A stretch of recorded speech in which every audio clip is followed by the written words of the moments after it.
Hi, this is Geert-Jan. This is part 2 of 44 tips for front-end web developers with NetBeans IDE.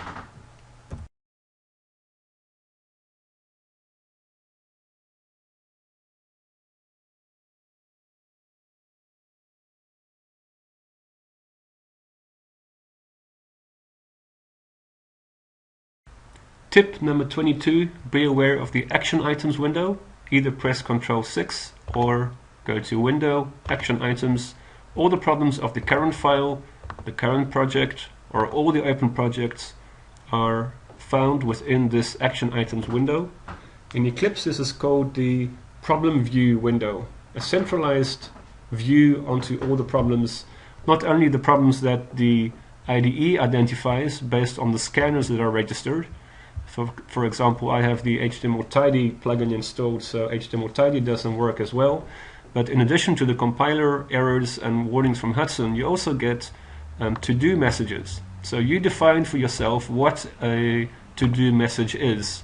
So if I go to the miscellaneous category in the options window, I can see the patterns that are scanned for. So if I have this inside the comments of any file, either one of these or one that I create myself, so you can add your own pattern in there, then those will be added to the action items window as reminders to yourself for parts of your code that are incomplete or where there might be problems or where you would like to do some work.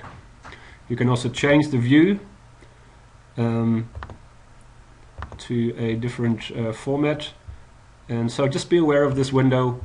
You can use it to display all the errors, all the problems, all the incomplete parts of your code.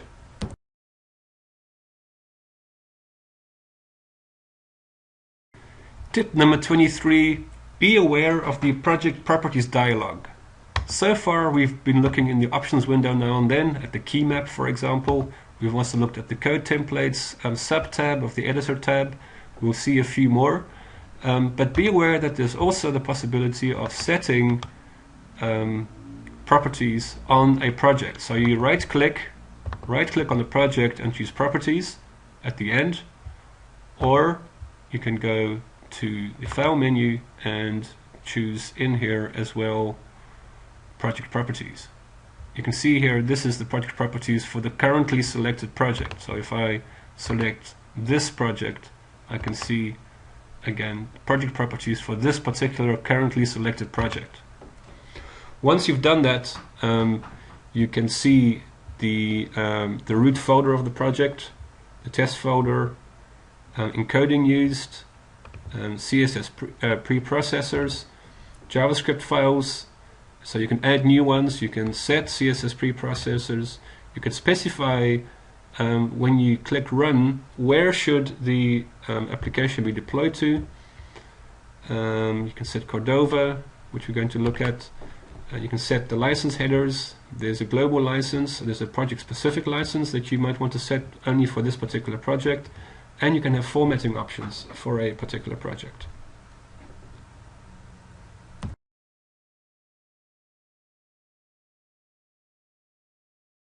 Tip number 24, know how Sass and less work. If you're using CSS style sheets, you probably know about the CSS preprocessor Sass and less, syntactically awesome style sheets being Sass. You can specify that when a Sass file found in the SCSS folder is saved, automatically Sass, which I have already configured here, and I can do the same thing for less, is going to pick up that Sass style sheet and turn it into a CSS style sheet and do some pre-processing work before doing so. Which means that I can create a new Sass file. So the files that you see here are the most recently used templates. So I've recently used these files, but just to show you where to find them, here all of them are found. So here is the Sass file, there's also a less file, so there's a templates to help you get started. We give it a name like styles, and we put it into a folder which has to have that particular name, because this is where Sass is monitoring. Now you can see automatically we now have a new style CSS file created by Sass. So I'm going to just copy in a mixin just to show you that there is syntax coloring, that we can use code completion in here. So there's support inside NetBeans for working with Sass and with less. I've saved this file which means I can open my style sheet and I can see what Sass has done with it and converted it into a styles.css file. So complete support for Sass and less, not only on the level of syntax coloring and other editor features, but also in the form of Sass actually curating the style sheet for you if you've registered the folder that you're interested in the project properties dialog.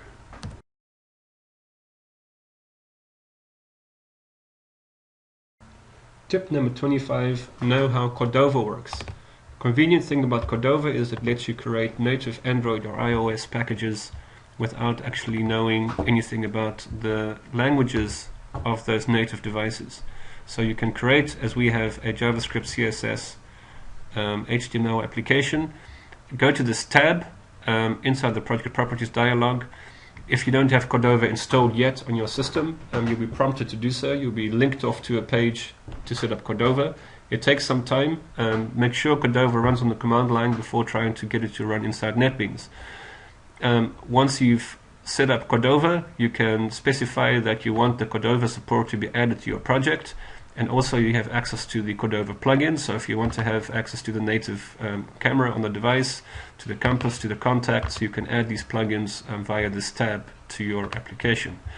Once you've done this, you will not see any difference in the projects window, because the projects window presents a logical view of the application, showing you the files that you actually need to work with. The files window, on the other hand, shows you all of the files that are part of your project, which, as you can see, is a lot more. So these configuration files, the platforms folder. So there's actually folders here that Cordova added because we have just said we want to use Cordova. We're pointing to the deployment of this application to either the Android device via Cordova or the Android emulator via Cordova. So I don't have a device set up, I don't have an emulator set up, but what we can do is, we will not run it because I don't have the device set up, but we can build this project. And when we do that, we can switch to the output window and see what's actually going on here. So here you can see a Cordova command. So Cordova is set up on my system. So from inside NetBeans, a call is now going out to this Cordova executable to create an Android package for me. And this Android package is now being created, and it's going to be put into the platforms folder. As you can see here, normally you would have to do this on the command line or via some other tool, but now it's completely integrated into NetBeans. So the same place where you develop the sources of the application, you can also now create the bundle that you might want to, or that you will want to deploy to the device, also directly from in NetBeans. So that's how Cordova works. You don't need to know the native language of the Android device or the iOS device. You can develop your application in NetBeans and then specify where you want to deploy it to, and then from inside NetBeans, Cordova will do the creation of the necessary artifacts.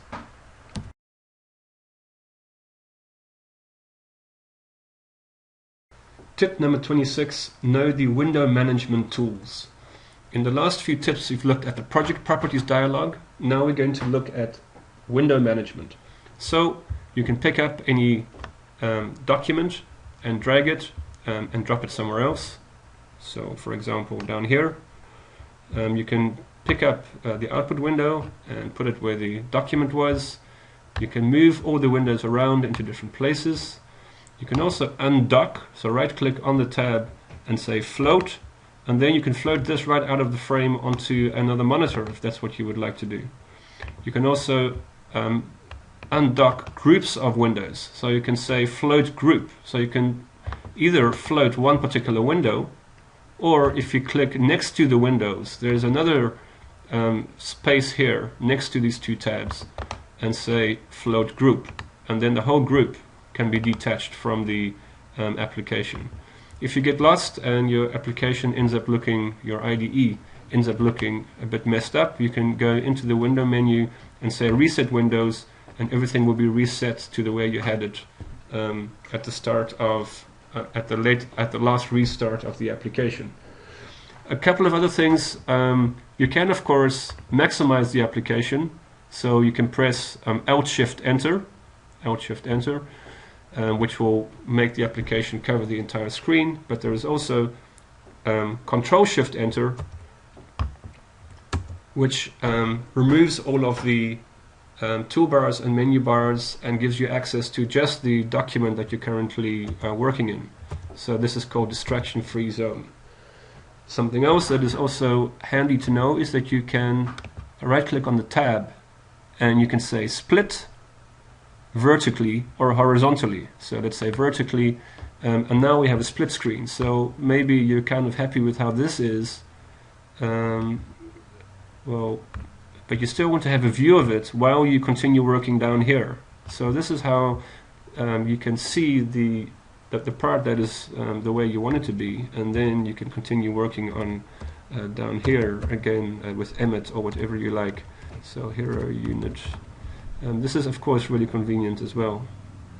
So again, Control Alt N, and we get our div. So this is the vertical split, but each of the tabs that you split, you can split further. So you could make this a horizontal split and decide how you want to display your editor to yourself. Let's again move it back to the way it was. We reset the windows. Resetting of windows doesn't include the splitting, so let's discard this change and open our document. There we go. Something else to do with window management is sometimes you might want to know the file path. So you can say here copy file path, and that puts the file path onto the clipboard. And you might find that useful in an email to somebody, or you might need a reference to it yourself. So let's say we have a p tag here, and now I press Ctrl V, and you can see I have the whole path to the file. So any document, you can say copy file path.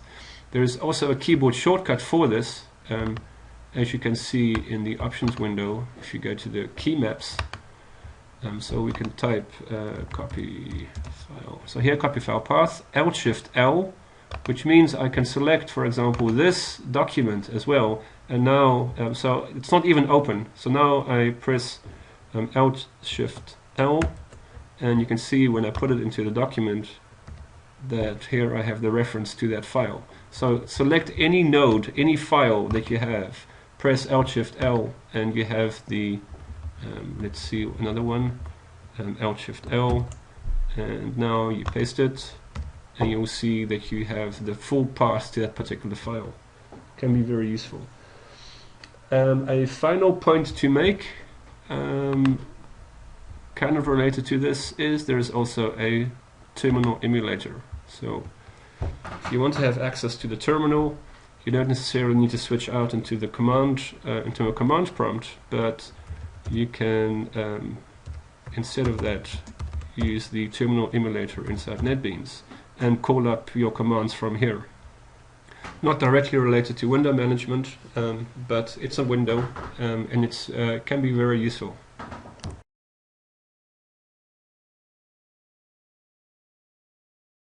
Tip number 27, Alt-Shift-Enter versus Control-Shift-Enter. Already been mentioned in the previous tip. If I press Control-Shift-Enter, I get into distraction-free mode, and this is actually a new feature in NetBeans. Very convenient. So Control-Shift-Enter toggles this. I'm coding in here, I don't want all the noise of all those windows around it. I press Control-Shift-Enter and I'm in here.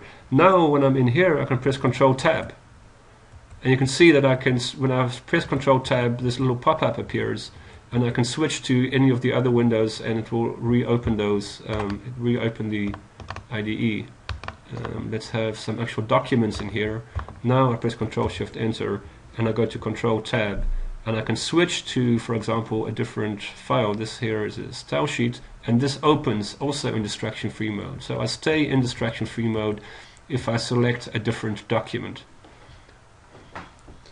So that's Control-Shift-Enter. Alt-Shift-Enter really maximizes the application frame to cover the entire space of my screen.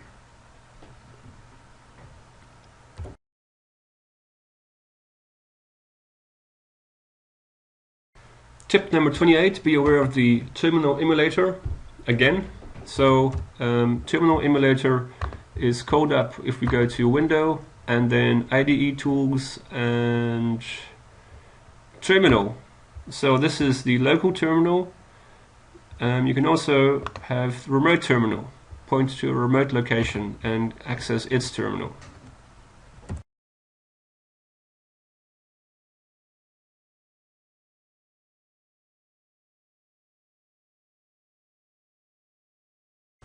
Tip number 29, be aware of support for popular JavaScript frameworks: jQuery, JSON, Knockout, XJS, Angular, JSDoc, Xdoc, ScriptDoc.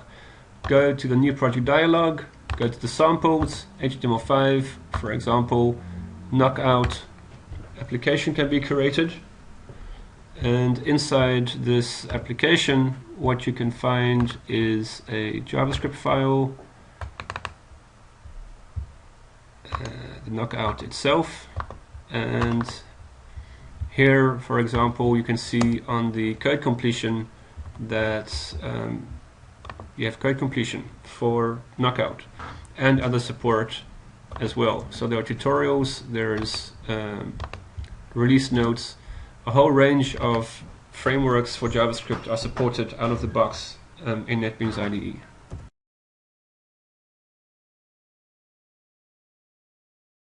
Tip number 30, be aware of the JavaScript debugger. If we run the application into the embedded WebKit browser or into Chrome with the NetBeans plugin installed, as you'll see, what happens immediately is that the JavaScript debugger starts up. So we have these windows in the left here. I'm showing breakpoints. So right now we have no breakpoints, no variables, no call stacks. But the nice thing is that we don't need to start up a separate debug session. Automatically, as soon as you run the application, the assumption is, of course, we're in development mode, therefore we are debugging. Now we set a breakpoint, so you can see when I right click I can set here a breakpoint, toggle line breakpoint. Simple is just to click in the sidebar and here is a breakpoint. Now all we need to do is refresh the browser, and once the browser refreshed we can step through the code. So every application that you deploy is automatically in debug mode and we can step through the code.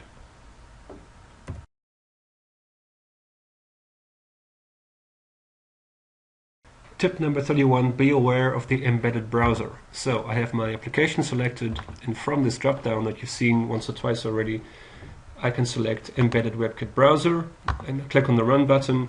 The browser opens, and what is interesting in this browser is that we can switch to different form factors. So if you've set up media rules for different resolutions, you can switch between those different resolutions in here and see how the application is going to look depending on that resolution that you've selected.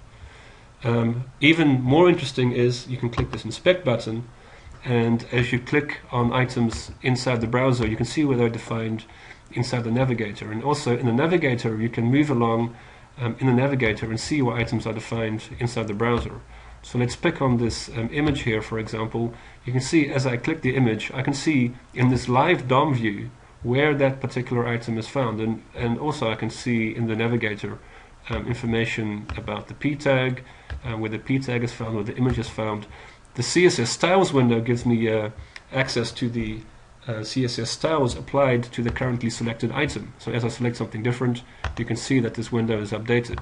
Normally, if I want to tweak the size of this image, I'd have a hard time finding where that is defined. Here I can go to the source and directly I'm inside the CSS style sheet. Once I'm inside the CSS style sheet, I can make a change, and without saving, immediately it's applied. So normally when you're tweaking some UI in your browser, what you don't want to do is make a change, save, make a change, save, make a change, save. Instead you want to make a change and immediately see the impact. So that's what you're seeing right now. And once I'm happy, I click save. And something else is, instead of using the style sheet, I can go into this GUI and I'm clicking the down arrow key now, and you can see that the change is immediately applied. And here I'm clicking the up arrow key and now that change is immediately applied. I can jump from here into any of the sources to see the related information to make the change there, or I can do so inside of the CSS style sheet window. So be aware of the embedded browser, really useful to use for editing and fine-tuning the layout, the sizes, and the content of your application.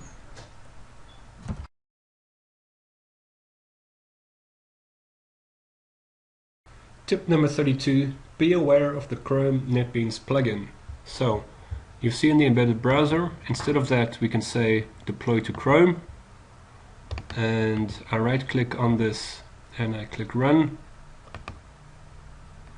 And here I have Chrome. I've installed the NetBeans connector, so instructions are provided for doing so. What you need to do is go to the extensions in the settings tab. So here in the settings tab you have extensions, and in extensions you need to add the NetBeans plugin. So I have the NetBeans connector installed. It's included with NetBeans. It's also in the Chrome store. You can access it and install it. Once you've done that, you have the same functionality as you have with the embedded browser. In here you have the NetBeans icon, and now I can say inspect in NetBeans mode for this, and now from here I can jump into NetBeans. So we can close the embedded browser. We're not actually using that at this point. I'm going to close the other tabs and just have this page displayed. And when I do this and I select something different, I can see that you can also see from the navigator I can browse into the browser. And again, the same functionality as before. I'm now changing the 50 to 150, and you can see that immediately the browser changes to reflect the change in size. So either use the embedded browser or use Chrome with the NetBeans connector plugin installed.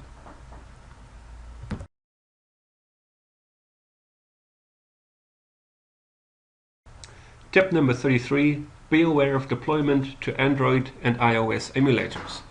If you have started up your emulator, as I have done here, you can deploy your application directly to it.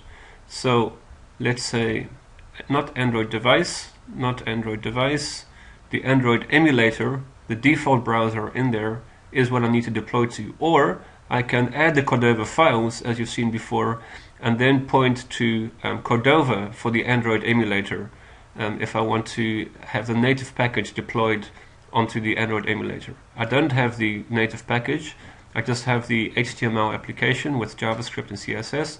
So this is now going to be deployed into the browser on the emulator that I have opened already.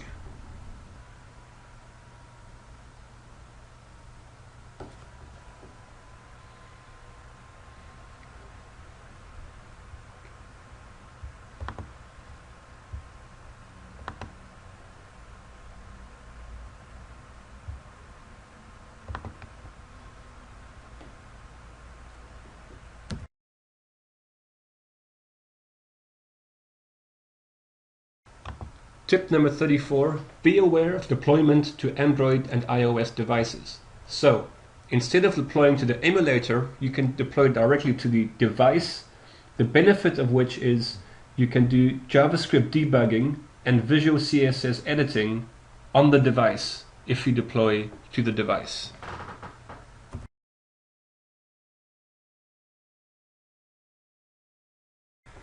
Tip number 35, be aware of versioning tools. Go to the team menu and notice that there is Git support, Mercurial support, Subversion support, and also that each file has its own history tab where you can see local changes. So let's add something new here and save it. We haven't checked it in, but we can see that there is a local change. So here is what we added. So let's add something else.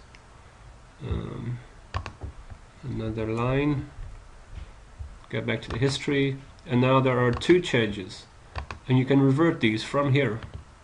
Revert from history, and again revert from history, which again creates two new changes. So if you want to see what's changed within a particular file, each file has a history tab recording the latest changes that have taken place for that particular file.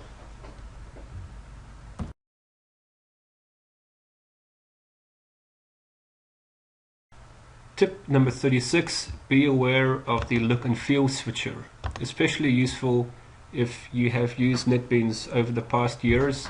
You will know that you need to set the look and feel switching inside the NetBeans configuration file. However, that's no longer needed. You go to Tools, Options, Miscellaneous, Windows, and here you set the preferred look and feel. So here's Nimbus, here's Metal.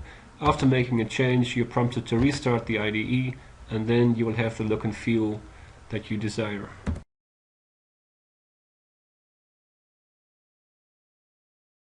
Tip number 37, be aware of the dark look and feel plugin. So go to Tools, Plugins, and in the list of available plugins,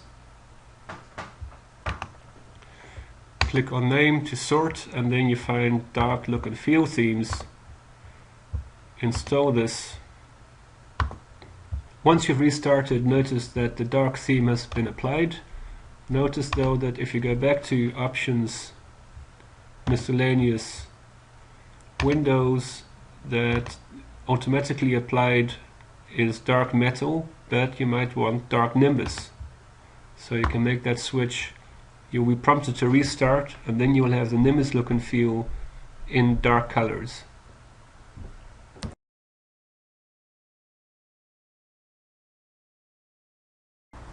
Tip number 38, be aware of font and color customization. Go to Tools, Options, and here you can see the Fonts and Colors tab, which you can use for each language to change the appearance of the elements in that language. The fonts, so here are all the fonts for each item, and also the colors.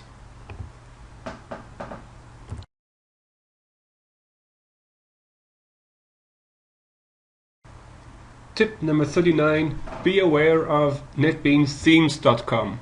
Go to netbeansthemes.com and you can see a whole range of different themes. Each of these, so say you like this one, you can click on it and you can download it, and then you can go to the options window in NetBeans and install that theme. You can also see the ranking of the different themes. So this one, Monokai Sublime, is very popular. If you like it, click download, and you can also actually see a lot of people commenting. And what you can also do is you can create your own theme and upload it. So once it's downloaded, go back to NetBeans, go to the options window, click import, and then browse to the zip file you've downloaded and you can install it. Similarly, you can change all the different fonts and colors yourself, and you can export those. So you can see here, you can see what is exportable. You might then in that case check the fonts and colors only. You will specify a zip file, and then once you have that zip file, you can upload your own theme to the netbeansthemes.com page.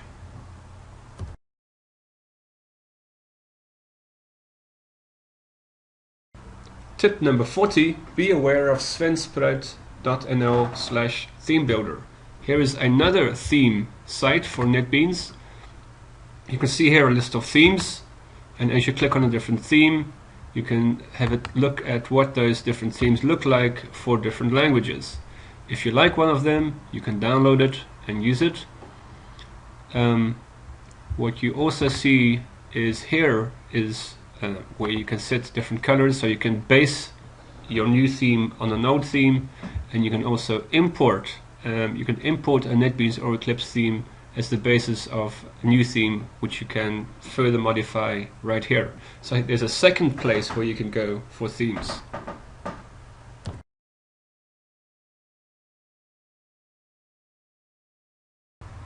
Tip number 41, look through the plugin manager. So go to Tools, Plugins, and in the plugin manager you can see first of all the plugins that are available. So these are not installed. So take a look through here. We've seen one or two already. We've installed some plugins during the 44 tips for front-end web devs series. For example, sort line tools you might want to take a look at. There's different spell checkers for different languages. These are the ones with these little green icons are contributed by the community, and they've gone through a verification process, otherwise they wouldn't have been available in this plugin manager. These are the ones that are installed. Also take a look through these. Maybe you don't need everything. If you're not doing any PHP development, for example, you might decide to uninstall the PHP modules.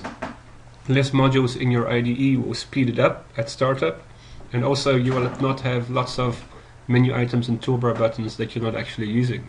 So take a look through these as well and decide which ones you definitely don't need, and you can uninstall them. If you need them again later, you'll find them again in the available plugins list. You can also register new update centers. So an update center is an XML file with a collection of modules registered. This is the one from the plugin portal. So this is the community location of contributed plugins, and the other two are official update centers provided by the NetBeans team.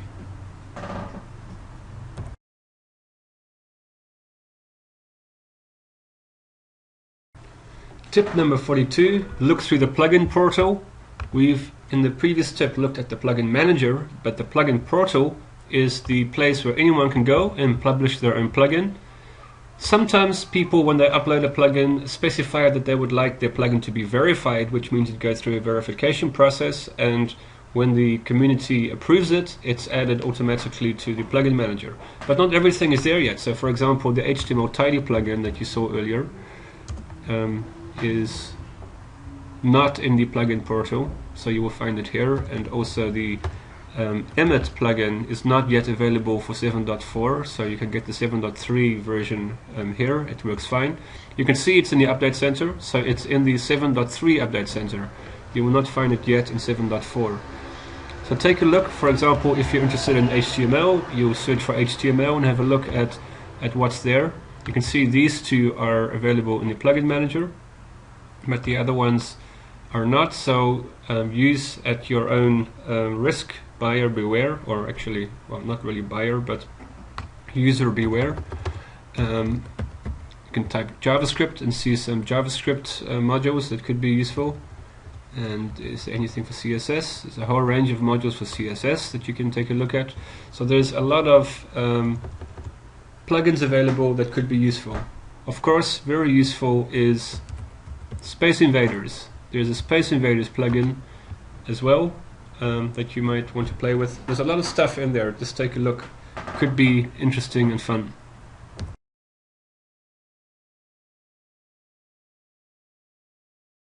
Tip number 43, on the netbeans.org page there's a Docs on Support link, and once you're in there you will find that there is a section called PHP and HTML5 applications, and you end up in the learning trail.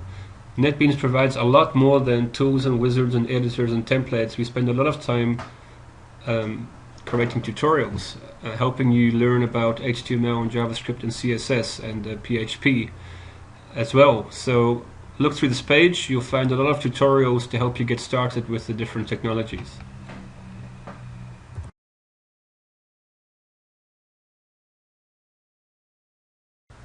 Tip number 44, contribute.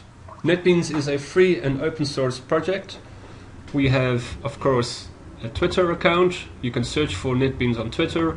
We have a Facebook account, and also there are NetBeans videos available online. Please contribute to these. Create your own videos, write about NetBeans on Facebook, on Twitter, and blog. And that's how you can help and promote and also improve NetBeans. Please join the community by contributing to one of these channels, or by writing your own blog entries, by writing your own articles on sites such as DZone and JaxEnter and the server side and other similar technology sites. Thank you for watching these two parts of the 44 tips for front-end web developers. Hopefully you learned something, and see you in the community.